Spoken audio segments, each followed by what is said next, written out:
Good evening and welcome to Voices from the Village, Community Television's long-running public affairs program. Tonight we're going to be talking about the Interfaith Satellite Shelter Project. We have with us three representatives of three different congregations that are all participating in this wonderful interfaith collaborative attempting to really head-on tackle and address some of our local homeless problems. And we're going to be learning a little bit more about that tonight.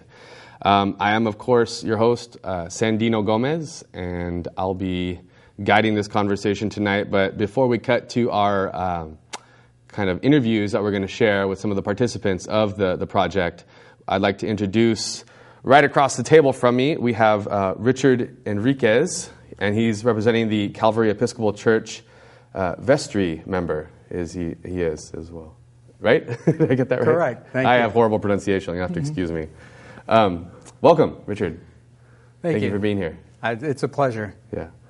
And to his left, we have Scott Galloway, and he's with the Association of Faith Communities, also part of Calvary Episcopal. Welcome. Thank you. Yeah. And finally, we have Jim Weller, and he's with the Peace United Church of Christ, formerly known as the First Congregational Church of Christ of Santa Cruz, but I think you guys have made a good move here. It's a cool new name. It is a pretty good new name, isn't it? Do you mind if I just ask what prompted the change? Without getting too deep into it. There was a feeling among many of the congregation's leadership that the historic name First Congregational Church of Santa Cruz didn't have great significance to the general public, the secular community. Yeah. And that there was a need for something that was more contemporary and would more fully characterize the identity of the congregation. Yeah, I've always appreciated FCC's, formerly I should say, FCC's kind of positions and their politics that they've made very apparent and out there. And Right. It's great to see you guys make a name change that I certainly can get down with, as they say. And for those of our viewers who don't know, Calvary Episcopal is the Little Red Church, right? Or Big Red Church. Or Big Red Church? Depending on what side you're standing on. Okay, Yes, it's often called the Little Red Church. Little Red Church downtown. Primarily, right? we have 23 12-step programs there. Oh, wow. Yeah, every week. And so for many people in Santa Cruz who participate in the 12-step movement, Right. it became known as the Little Red Church. The church was actually built in 1860. Oh, wow. It's been around quite a while. Right across from Nickelodeon Church on Lincoln and Cedar Street, or Lincoln and Center. It goes between both churches. The whole block there. Yeah. Yeah, it's funny that you should mention that because my father's been in recovery for like 23 years now or something, and he used to go to meetings at the Little Red Church. And so as I was a kid, I definitely remember hearing it referenced as such. So, yeah. Well, great, gentlemen. Thank you so much for joining us. And I think it would be wonderful. We often have a kind of interview, man on the street, person on the street, I should say, woman on the street, interviews. But this week, because of the topic, we decided to go into the Interfaith Satellite Shelter Project and actually talk to some of the participants. So we will, well, you know what? Hold on. I've kind of assumed here that everyone knows what we were talking about because you read the title, but maybe one of you guys could really briefly describe the project before we watch these videos. I totally neglected that. The Interfaith Satellite Shelter Project is a collaborative effort involving 6 Santa Cruz churches in which we shelter a group of about 20 people who lack housing every night of the week, 7 nights a week, alternating from church to church. Each church organizes itself to provide supper and breakfast for this group of guests who are housed overnight in the church building. And members of each congregation will arrive at the church shelter site in the evening with supper, serve supper and sit and have supper with the group of guests, build relationships and a network of support that way. Wow.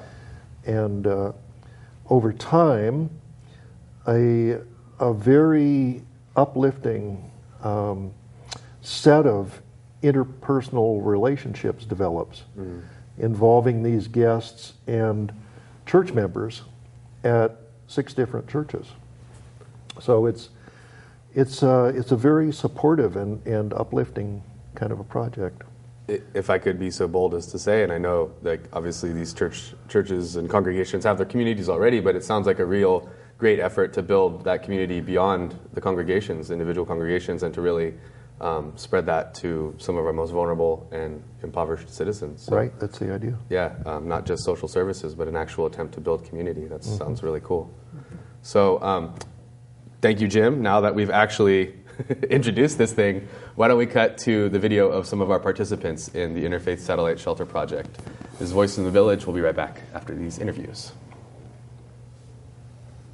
Could you tell us your name? My name is Clive Davies. And Clyde, how did you get started with ISSP? Well, approximately 3 months ago, the place I was living burnt down, and I barely escaped with my life. So I camped out for a few days, but with the help of a guy named Jim Weller from my congregational church, he arranged for me to stay at the program, and I've been there since. Great. And do you have any particular jobs or duties with the program? Yes, I do. I help pile up mattresses on cars, and at the Red Church, my job is to stack up the chairs and to clean the tables and insert them in the closet. And other duties during the week are about the same, just basically moving things out to the trucks and making sure everything's okay. So. That's good. And what do you like most about the project? Well, I like the fact that I have a fairly safe and dry place to sleep every night, as opposed to camping out. And I like the people. I've got to like them a lot. And we get fed real well every night. That's the main thing right there. So how do you think what's the major benefit that you got from it?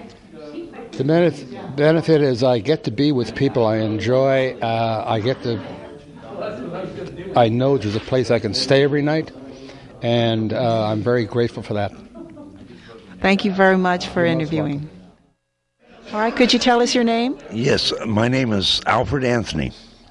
And Al, how did you get started with ISSP? One of the old monitors let me know about it, and I got started in ISSP about 2 years ago. That's great. And they just told you about it, and you just were able to sign up and get started? Yes. Do you have any particular duties? Yes. I hand out all the equipment, the mats and the pillows and the sleeping bags. And I do that every night. That's great. They can count on you, right? Yes, they can. What do you like most about this project? What I like most about this project is that it gives you a safe place to be at night, where you don't get harassed by the authorities, and it gives you a chance to meet other people. Good. And how do you think it's benefited you the most? The way it's benefited me the most is, I think without it, I'd probably still be sleeping on the street, and with the authorities getting like they are, I don't think that would be very good. Well, I'm so glad to have you interview, and I'm so happy that you're part of this family, Al. I am too. I enjoy it 100%. So, could you tell us your name? Dan. Dan, how did you get started with ISSP? I met Jim Willer. I was involved in a thing called, what was it called? It's a workspace downtown, CruisioNet workspace, and I got I paid for a monthly service and was kicked out the day I paid for it because somebody saw me there, knew I was homeless, and didn't want us there. They kicked us out. And Jim Willer heard about it. And we talked to him about it because he was also a Cruzionet customer, and he tried to find out what went on. And nothing came of it, but we talked about what was going on in Santa Cruz and the homeless issues, and he told me about the ISSP program. Great. Well, I'm really glad that you were able to get linked up with us. Jim Weller is a very good person. Do you have any particular duties in this project? Yeah, just clean up, keep things clean, be part of the community, help out, do my responsibilities. Great. Are you a person of faith? Do you like the prayer circles? I believe in a higher being, but I don't follow any particular religion. And the prayer circles aren't a problem. They're fine. Faith is not an issue. What do you like most about the project? It provides a somewhat security and a place to sleep. I'm bipolar, and if I don't get sleep, I tend to spiral out of control. And other than that, I'm fine if I get good sleep. Being on the street, you don't get good sleep. That is correct. Yeah, I can appreciate that. So how would you say that you've benefited the most from this program? Well, my son is with me as well, and he gets to have a routine. He's autistic, and I think he benefits greatly, and that helps me, of course. And, of course, my mental health is better because of it. That's wonderful. How old is your son? He's 19. 19 years old. And has he been involved as long as you have? Yes, he came down from Seattle with me. I was raised here, but when I got married, I had to make compromises, which meant move to Seattle. And he was raised up there by me, but she became sick herself, and I ended up being custodial parent and raised him myself. And once he was 18, though, he had a choice to stay up there or come down here, and the college opportunity is better for what he wants to do down here. Well, I'm so glad. Does he like the project too? I think he's okay with it. All right. Well, thank you very much for being the interview and for being part of this project. All right. Thank you. Please tell us your name. Juliana. Hi, Juliana. How did you get started with ISSP? Through HC. They gave me the number, and I called, and Ian's wife, she spoke to us. She gave us an opportunity to be with the program. That's great. Do you have any particular duties with the program? Yes, I do. I'm a monitor, and I also help cook for the churches with Circle Church and Calvary Church. And I've had some of your cooking, and it's really good. Thank you. What do you like most about this project? Well, we get to meet new people, and I like being around people, helping out, whatever we can in the program. And do you have your family that stays with you here? Yes. How many people in your family? In total, we're 6. How have you benefited the most from this? We have at least a place to sleep at night. We don't have to sleep in our truck like we used to sleep on weekends. And also, they have helped us a lot in the program. And I'm very glad to know you. Thank you. ¿Tu nombre? Jaime Becerra. How did you get started with ISSP? ¿Cómo empezaste con el programa de ISSP?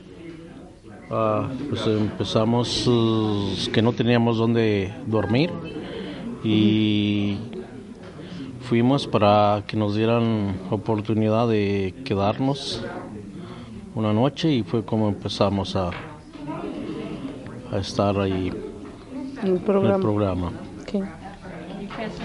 Okay. He said that the program gave us an opportunity to stay And we started one day, and they let us stay after that every day in the program. Do you have any particular duties? ¿Tú tienes particular obligaciones en el programa? No, pero sí ayudamos con algunas cosas en llevarlas a donde vamos a dormir, la iglesia que nos va a tocar. He says that he don't have particular obligations, but we do help move the mats around in our truck to the churches we're going to stay in the night. What do you like most about this project? ¿Qué es lo que más te gusta de este programa? ¿Qué más me gusta? ¿Qué sé? No sé. ¿Qué me gusta? Sí, que si, como por ejemplo, si te gusta a ti estar alrededor de la gente, la ayuda que nos dan. Sí, todo lo que nos han ayudado. Eso. Sí. He likes all the help they have given us in the program and the people we're around. Ask him how he found such a beautiful wife. Que cómo encontraste una esposa tan bonita. Pues muy fácil. Very easy. Muchas gracias.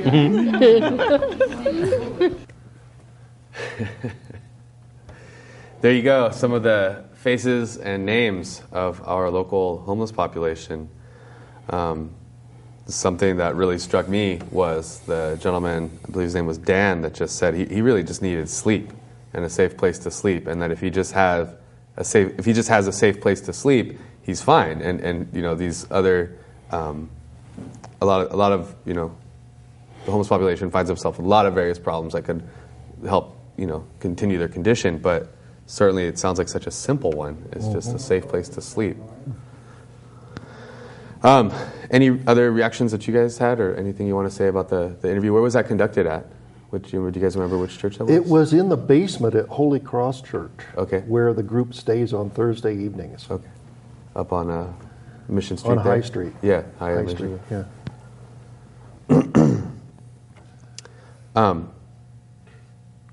Something else that struck me was it was interesting to hear the gentleman, well, I guess both the gentleman and the woman, I noticed in the wonderful cheat sheet I have here, provided by Scott, the ethnicity of some of the participants. I'm just kind of curious about that, and if anyone could speak to like the needs or the changing kind of population. It says here that about 35% of the 3,500 homeless people in Santa Cruz County right now are of Hispanic origin. I think of the 20 people currently participating, the Becerra family, which is 6, and 3 or 4 others are people who could be described as being of Latino heritage. Wow. So that's a fair number. And is it something you've seen like change over the years, or? I haven't been working with the so-called homeless population locally for that many years. Okay. So I can't say that, no. But we have had other families in the program who are Latino. Yeah. And the single folks tend to be Caucasians mostly, although we had one black woman in the program, I know. But the families we've attracted, I think, have all been Latino, haven't they? Or no, one was not, I think. No, there was another one family too? that wasn't. Two that weren't. Yeah. Could someone speak to like the history of the project? Like how did it start, and sort of what prompted it? I can speak to that. Yeah. The former Interfaith Satellite Shelter Program was actually a project of the Homeless Services Center.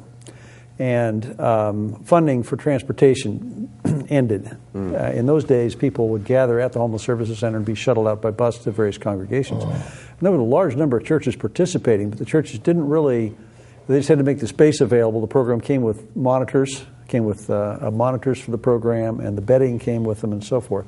So it wasn't a church-run initiative, it was an initiative run by Homeless Services Center. Okay. When that ended, the program died, and there's been an interest for some years in starting the program again. Oh, wow. In December 2010, a conference was held. Other people other than churches were there, but it was primarily a faith community conference. We had members of the city council there, we had neighborhood members, we had lots of folks there. About 75 people attended the conference. And we articulated our concerns. Various people spoke, and we articulated our concerns. And the big concern was the need for an organization of churches to coordinate the activities we had, to publish a directory of services so we knew what one another were providing, and hopefully to reintegrate this program again, get it started again.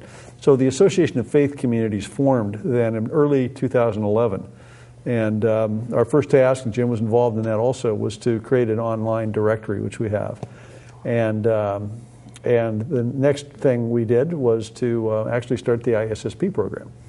And initially it started at Calvary Episcopal Church, one night a week. And our first hope was we were going to be taking the very lengthy list of women and children who were waiting for the Rebley Center. There was supposed to be a 6 to 8 month waiting list. However, we really weren't offering women and children very much with one night a week. That is, they already had semi-stable situations they were in that were better than one night a week on a church floor.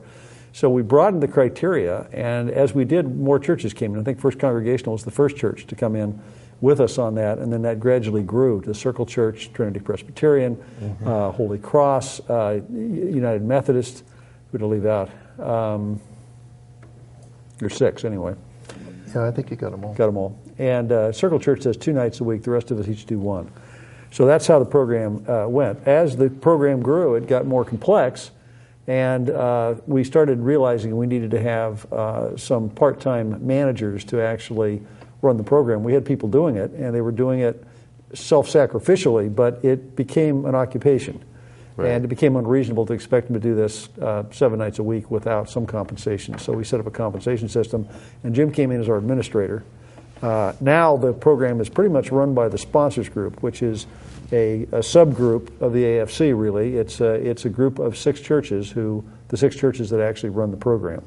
And Jim works directly with that program, but Jim's a volunteer. Jim does all this for free, just for I'll tell you why he does it. I don't know. I'd say for the joy of doing it and his commitment to God. But Jim can tell you why he does it. You know. Yeah. I'm sure there's quite a reason behind all of your actions. Certainly not to single Jim out. Richard, how did you get involved in the project, and kind of what role do you play within the thing? First of all, that's the first time that I've seen the video, and I thought that was just amazing. It touched me. I actually was elected to the vestry, which is the organizing board of Calvary Episcopal Church, in 2010. So it wasn't long after that the idea came up, and I felt fortunate to be in a position at that time to be on the board in order to voice my opinion in wanting Calvary Church to be part of it. Like Scott mentioned, we were the first. We did a pilot program to see if it would work. I think it was with just 10 people in the beginning, and I was all for it.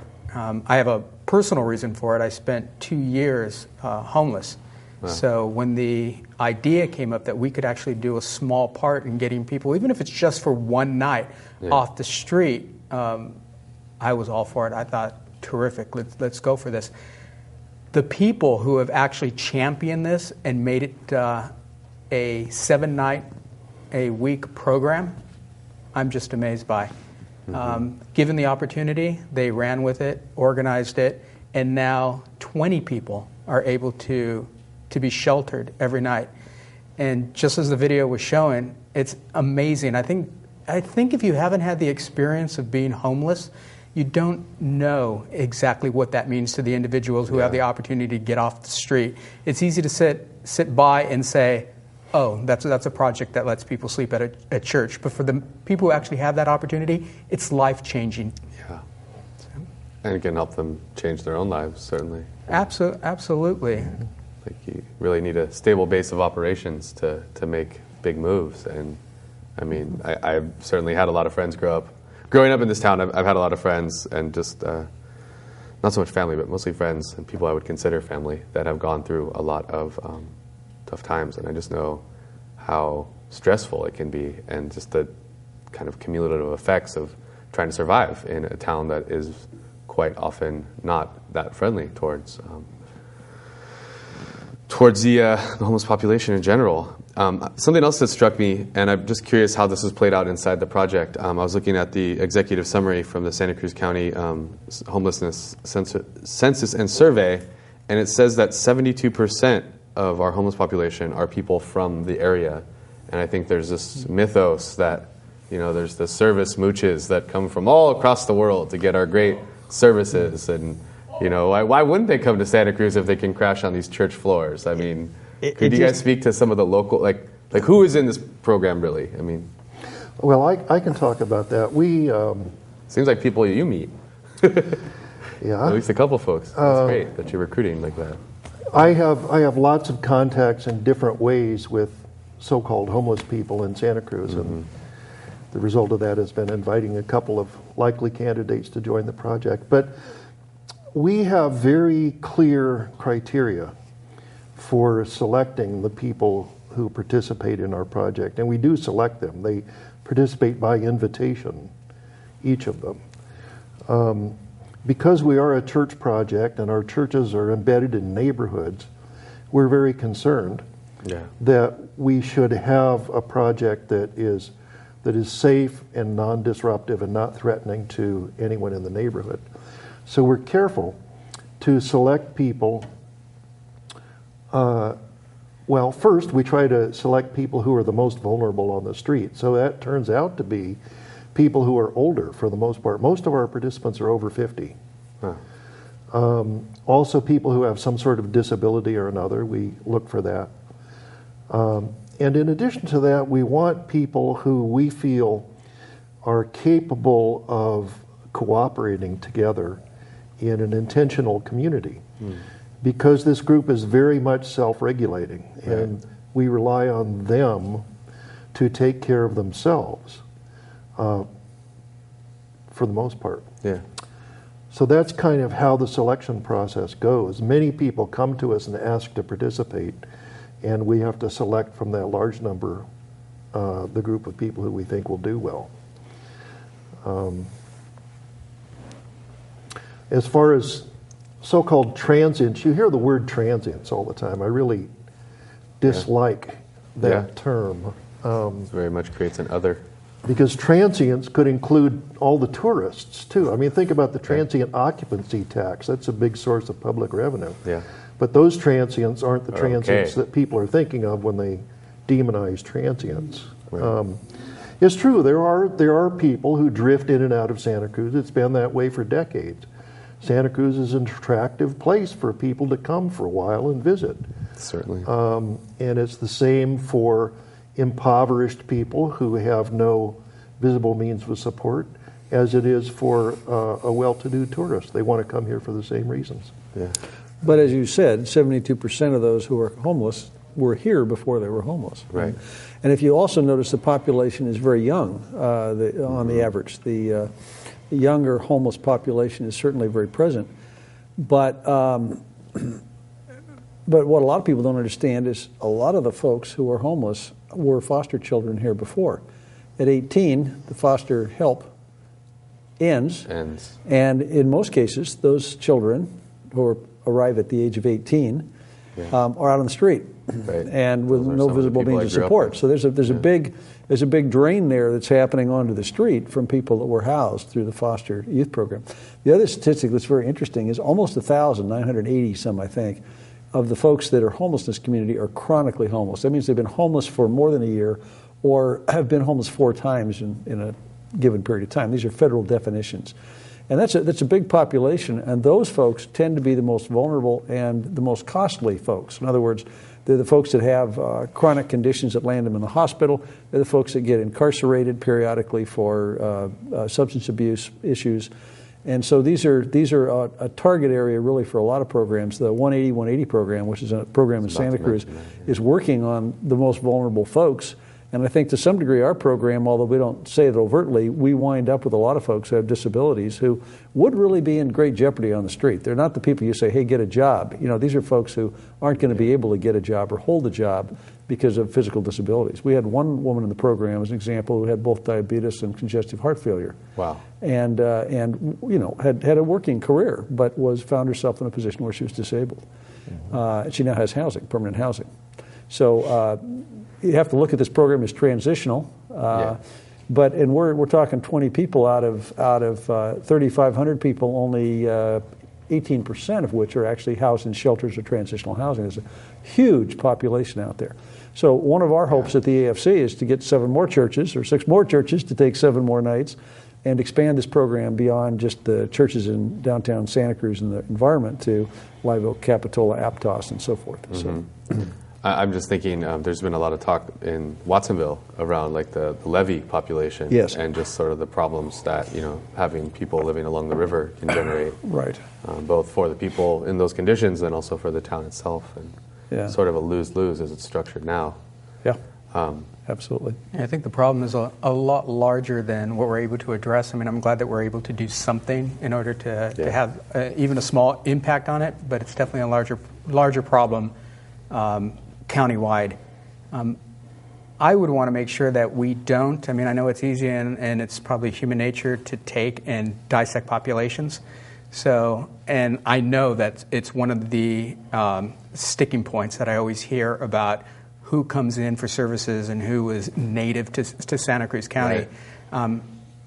I'd have to say I spent 1 year homeless outside in the Central Valley where the services were minimal. Accessing the services were very difficult. The location where the services were dangerous to even be in that particular location. Right. So trying to get yourself from a position of homelessness into a position of being a productive citizen was near impossible. The reason that I came here is I had spent, in better years, time coming here on vacation. Wow. I mean, I came and stayed in hotels, and you know, I had family here before, not now. And went and enjoyed this beautiful city. And I knew that the weather and the atmosphere was a lot better than where I was in the Central Valley. If you think that the persecution from police here it can be difficult in trying to keep people off the street, persecution in Central Valley from where I was from was even more difficult. And the population itself in the treatment of homeless persons. So I thank this community for when I came here in the services, Homeless Service Center, Calvary Church, and the ability and the opportunity to be able to get myself from being homeless up and in housing now. So I know it's easy to say we don't want to help them, but I come from a unique perspective in that I was them and came here. And now I'm not just them, but thanks to the generosity of this town, I'm now active, working. I'm actually in school right now, and I can contribute and give back, and that's why I'm really, really a strong believer and a strong advocate for doing as much as we can through Calvary Church for homeless population, because I know that there's people out there, given the opportunity, can really change their lives. That's touching, and I hopefully certainly did imply that we shouldn't be serving people outside of our community. If that at all came off by any means, that was not intentional. But it didn't. I just had it's one of the critiques. Be an advocate for that. And it's something that I guess I brought up because it's something that you hear, and that's just again even for me a very ridiculous argument. Like people from some other zip code don't deserve compassion or don't deserve access to resources. Yes. That's a kind of obscene argument. So. All people at a bare minimum deserve food to eat and a safe, secure place to sleep at night. Everyone. And in this country, it's a shame that people do go to bed hungry or go to bed afraid because they have to sleep outdoors. It's not right. It's not fair. And I'm glad that we can do a small part in order to make that better. Here. Your words reminded me of like Martin Luther King Jr.'s famous quote of, I have the audacity to believe that people can have, food for their bellies, education for their minds, and decent housing, and meaning in their lives. Something like some paraphrasing here, but you just made me think of that. I'm sorry, Scott. You were going to say? It's a little bit off the point, but I think another thing needs to be emphasized about the ISSP program, and that is that a significant number of the people that stay in our shelter actually have jobs. That's true. Yeah, and working poor. In this community, we have the working poor who are homeless. Yeah. And so we've got a few folks who actually have jobs.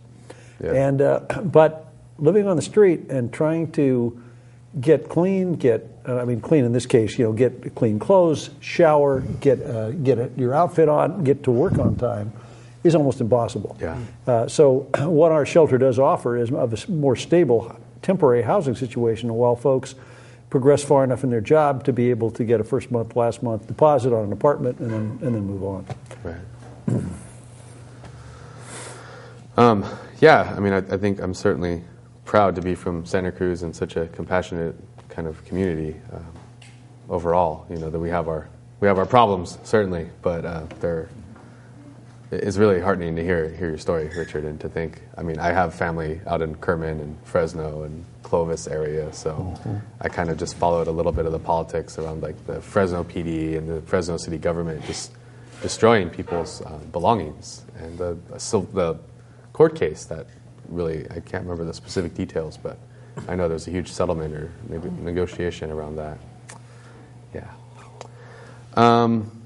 Well, we have another. Actually, why don't we throw up the phone number first? This is a live call-in show. That is to say, if you are watching on November 10th, if I'm not mistaken, 2013. And look, there's the phone number, 425-8844. So if you have a question for Richard, Scott, or Jim, get your phone ready, because I think now it would be a wonderful time to go to this other video. This is Betsy Phillips talking to Ian Mackay a little bit about the history of the Interfaith Satellite Shelter Project and his role in participating in it. So why don't we cut to that other video segment? I'm Sandino Gomez here with Richard, Scott, and Jim. We'll be right back after this.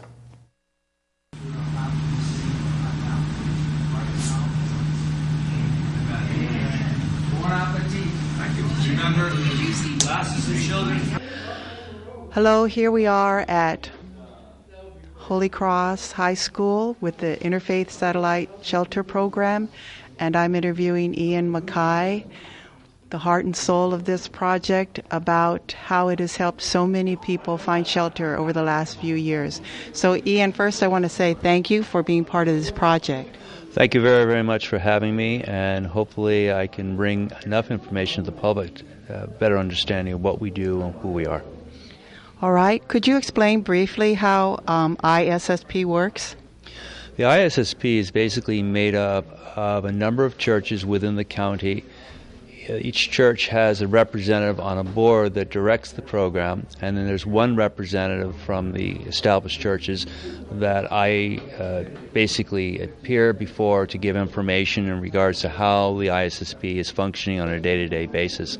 My job is basically to run the ISSP on the ground on a day-to-day basis, and if there are changes or needs from my perspective, I talk with the person in question, who happens to be Jim Weller of the First Congregational Church on High Street. He's in effect my boss, and what I do is talk with him in regards to issues that I have to deal with, and he lets me know if there are problems from above that need to be settled or issues that need to be talked about to make the program work more effectively on a day-to-day basis. All right, so basically people just apply to be part of this, and then they have shelter at a different place each night of the week? Well, the way it works is that right now there are 6 churches and 7 nights. One church, Circle Church, does 2 nights, Saturday and Tuesday, and each of the other 5 churches does 1 night a week. Holy Cross is for Thursday night. Friday night is the United Methodist Church. Saturday night is the Circle Church. Sunday is First Congregational. Monday is the Episcopal Calvary Church. Tuesday is Circle Church. And Wednesday is Trinity Presbyterian Church. That's great. Is this program very expensive to run? Is there a lot of things we need to buy for it? Well, right now, the things that we zero on is food, and to make sure that each church is able to provide a meal. We have breakfast and dinner, and also to have the equipment that we need to provide for sleeping over in each of the respective churches. So that expense, which is incurred by each of the individual churches, plus we have transportation of equipment and things that are related to that. Does each church provide their own mats, or do you use the same mats for every church? Well, theoretically, we'd like to have each church buy a set of its own mats and equipment. But right now, there are 3 churches that actually have their own mats, and the other churches are in the process of buying mats. So we have to transfer mats and equipment from church to church on a regular basis. How did you personally get involved with ISSP? Well, the idea of the ISSP was resurrected in the very end of 2011 when my pastor, Father Joel at Calvary Episcopal Church, and a number of other individuals within the church began to discuss the issue of homelessness. And Father Joel came up with the idea of resurrecting an older program called the ISSP. And it started with our church officially in January of 2012. And as time went on, other churches joined, so we went from 1 church on one night to 6 churches 7 nights a week. So Ian, what has been your level of commitment to this project? Well, I've always felt that one should always help those in need if you have the ability to do so. And as a member of our church, as well as the other churches that are involved, have had a social commitment and social justice issues concerning homeless and other lesser-known issues. My commitment is personally to help those in need, and I've been putting in a tremendous amount of hours to help make this program work with the help of other individuals, obviously. I think it's really important to realize that this is a commitment of many churches with people working behind the scenes that have really made this program work. It's not the work of any one individual. It's the work of a multitude of people who've had the same basic values of bringing a sense of humanity to our community in regards to the sufferings of others. Did you ever feel like you wanted to give up? Well, you know, when you deal with the day-to-day situations of people and individuals and problems, sometimes it can be frustrating. But I never really wanted to give up per se. Sometimes I can get a little irritated, but that happens with everything.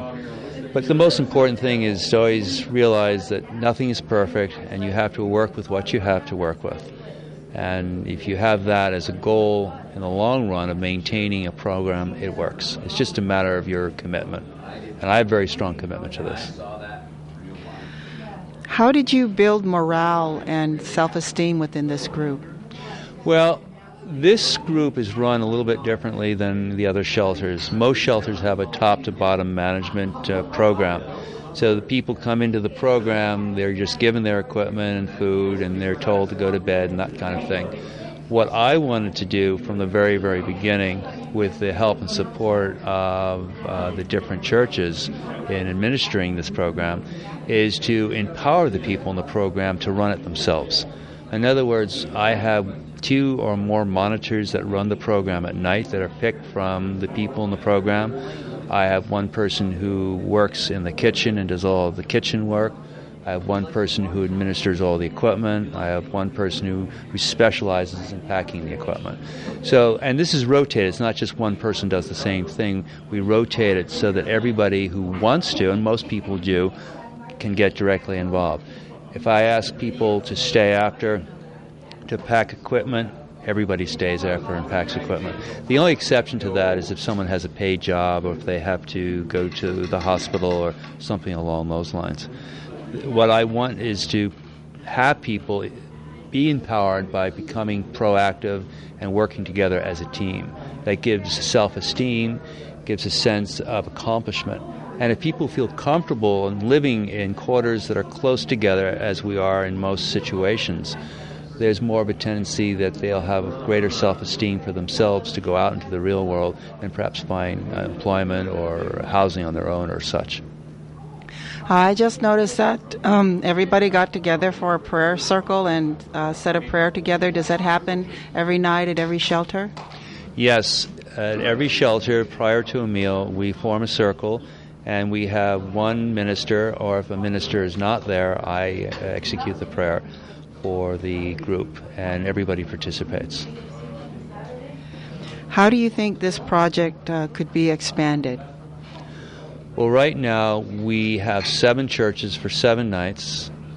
We plan in the future to replicate this program in other parts of the county, so that in the middle and the southern parts of the county we can have the same program of 7 churches for 7 nights. Because right now our program only covers 7 nights with 20 people each night. There are about 3,500 people in the county that are homeless. We show a program for 20 people. That's a very small number, but it's a beginning. And if we can replicate this program successfully in other parts of the county, it can be a model that other people can use, perhaps in other parts of California or the country. If you were going to speak to a pastor or a parish congregation right now about taking on this project, how would you speak to them? Just pretend you're talking to them right now. What would you say? Well, part of this has a religious overtone to it. Christianity is something that has a lot of values attached to reaching out to the poor. When Jesus did the Sermon on the Mount and other such examples that can be seen in the New Testament, Jesus' whole mission was to the poor. Jesus was with people who were less fortunate than those in his time. Our church and other churches that are part of this program carry out that same mission, the idea that a church is there to serve the community. And this church, Holy Cross, and the other churches have exemplified that by doing this program and other programs that are like it. Have you grown spiritually by doing this program, do you believe? I think that this program has been very enlightening in working with less fortunate people. My knowledge of homeless people prior to that was somewhat limited. Having day-to-day interaction and doing a lot of background reading has really helped. Are you available to speak personally with anyone interested in starting a project like this? I can speak with anybody who would like to start a program like this for their church, and or I have people that I serve with that can do the same thing. Can you give any contact numbers or contact information, how people could get in touch with you about this? Well, my number is 831-325-6511, and I use that number from my cell so that I can reach out to some of the other ministers and other administrators within the program. And just what do you think would be the biggest benefit of this program to you and to the church? Well, I think the real benefit is the people we serve, because I think part of the church and part of the ideology that we have as Christians is to reach out for those who are less fortunate than ourselves. This is part of what Jesus preached. This is part of what we live. We walk the walk, we talk the talk.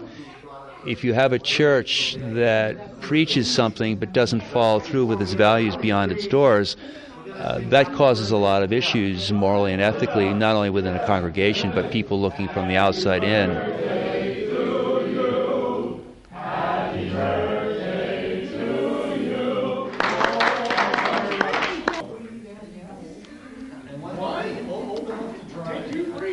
to you.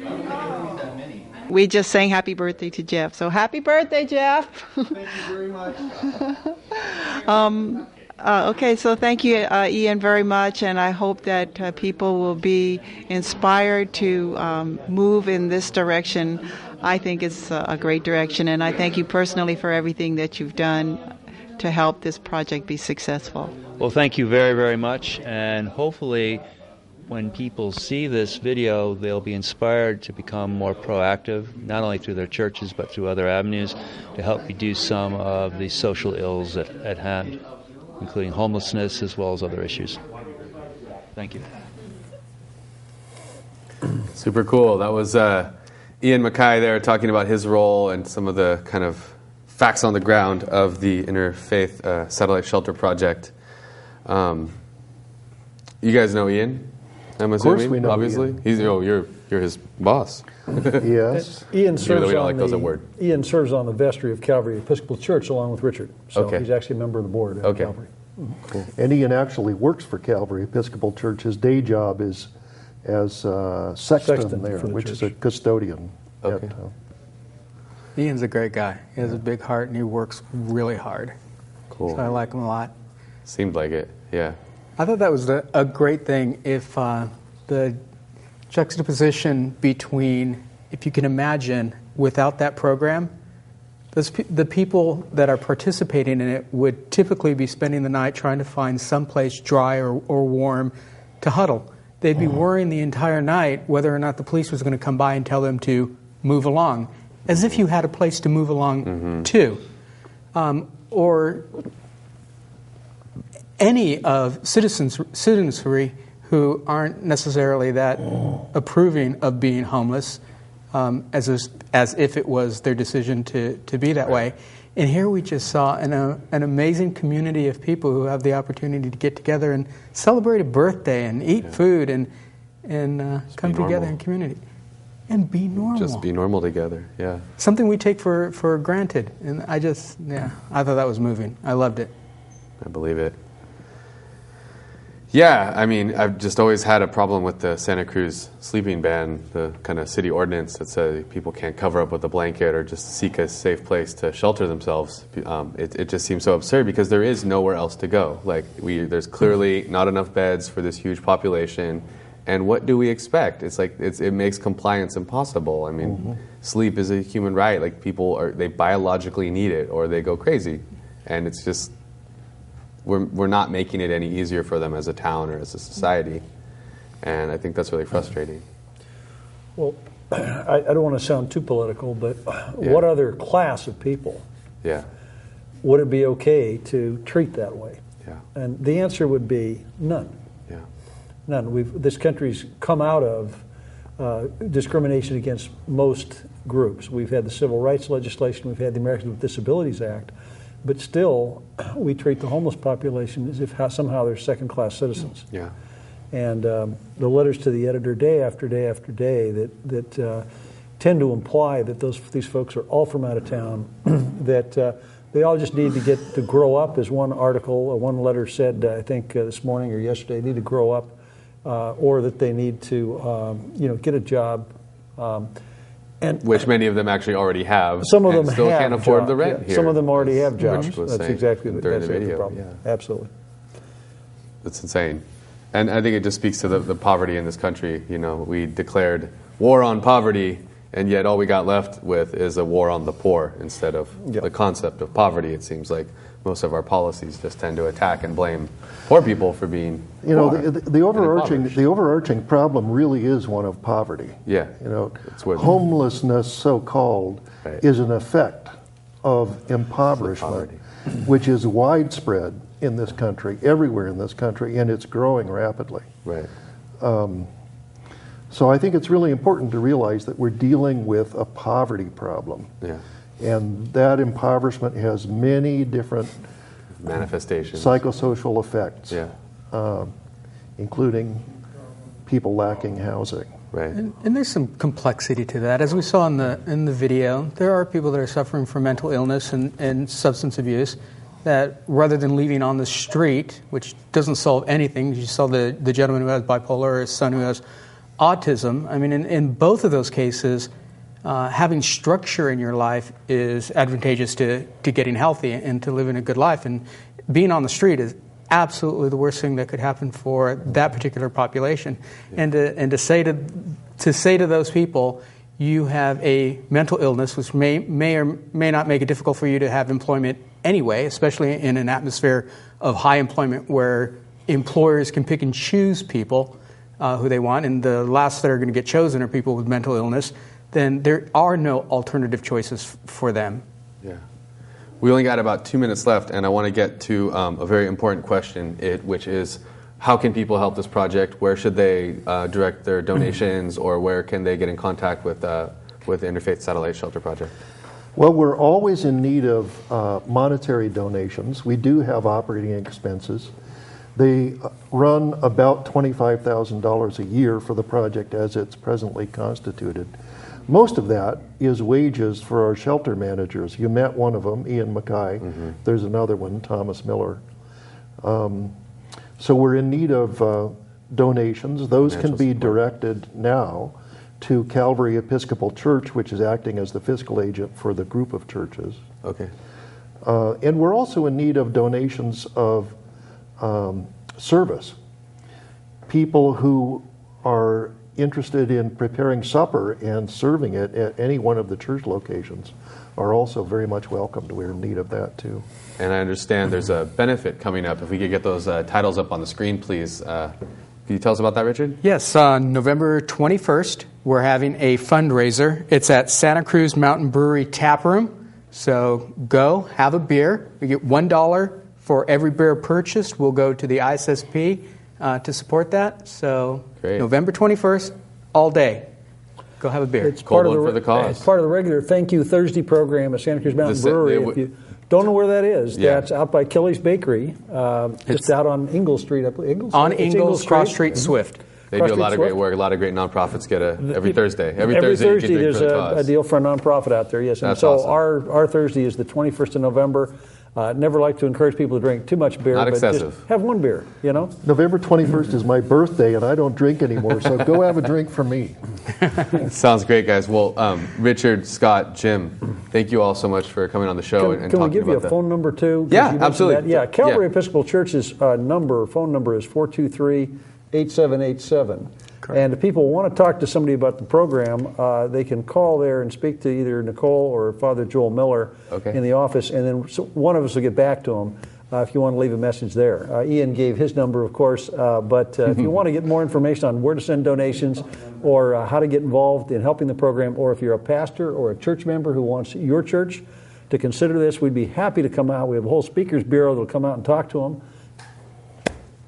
Great. Thank you.